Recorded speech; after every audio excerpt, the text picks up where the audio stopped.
In this video, I will talk about why you should maximize your dopamine levels in order to live a better life. Okay? So, dopamine is strictly correlated to testosterone. Why? When you have high dopamine levels, you basically have higher testosterone levels. The main problem is that when dopamine is low, especially after sex, prolactin tends to skyrocket, okay? And this is why after sex you tend to have difficulties getting an erection afterwards, okay? So you will basically understand how to maximize your dopamine levels and to minimize your prolactin levels in order to have a better sexual life and to also increase testosterone, okay? So first, start by consuming supplements that will basically boost your dopamine levels, okay?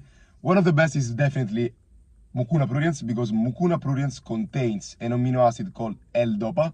L-dopa is basically the precursor to dopamine, and by taking basically this plant at around 5 grams, you will see that after like 1 week to 2 weeks, your prolactin levels will go down. I basically experienced this, and I saw that by taking this plant, my prolactin went down, okay?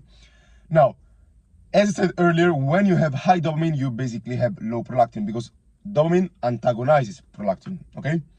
And the opposite happens. When prolactin is high, dopamine is low. Now, prolactin also inhibits the release of testosterone. So, the aim is to get the prolactin low, but not too low, okay?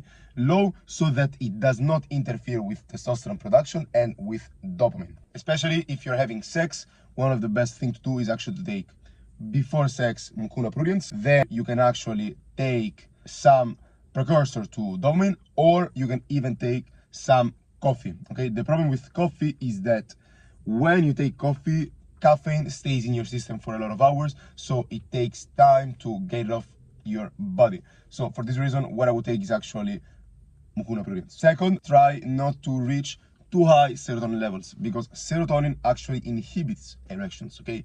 There are two types of receptors of serotonin that are stimulated, but if the wrong receptor is stimulated, it can interfere with erections, okay? And the problem is that when you have too much serotonin, you basically have this problem with erection, so you should aim to get normal levels of serotonin, but not too high, okay? So opt for high dopamine, middle serotonin, and low prolactin. By having this combination, you will basically have the perfect scenario in order to maximize your testosterone and also to maximize your erections and have a better sexual life. Another thing that you can do is actually take yohimbe, and yohimbe is actually a plant which actually increases your catecholamines, but the problem is that yohimbe can actually cause some problems with your heartbeat and can have some side effects, okay? It is optimal for erections and for stimulating catecholamines, but at the same time, when you take yohimbe, you can actually experience some side effects, okay? So be sure to see how your body reacts before taking it on a regular basis. If you want to have a conversation with me, you can actually go on my bio, and there you will find the link in order to contact me.